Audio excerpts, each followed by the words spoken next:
নমস্কার। আজকে আমি গরমে দুপুরে বানালাম ডাল শুক্তো বা তেঁতুর ডাল, এটাকে তোমরা যাই বলো। প্রথমে 1 কাপ মটর ডাল আমি ভালো করে ধুয়ে নিয়েছি।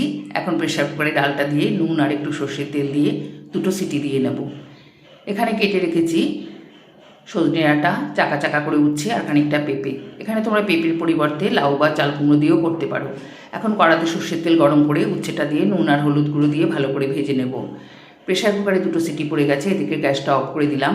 এখন উচ্ছেটা তুলে নিয়ে এর মধ্যে দিয়ে দিলাম সজনে ডাঁটা আমি হালকা ভেজে তুলে নিয়েছি। এদিকে ডালটা 60% মতো সেদ্ধ হয়েছে।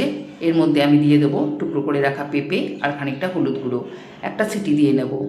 ফোড়নের জন্য নিয়েছি তেজপাতা, 5 ফোড়ন, রাঁধুনি আর কালো সর্ষে। এখন কড়াতে ফোড়নটা দিয়ে এটা একটু ভেজে নেব।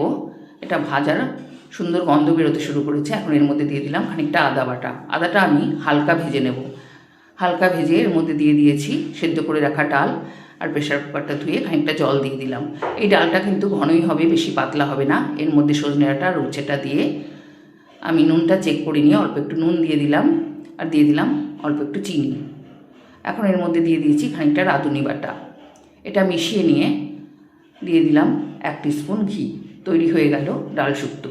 রেসিপিটা ভালো লেগে থাকলে লাইক, কমেন্ট, শেয়ার করে সাবস্ক্রাইব করে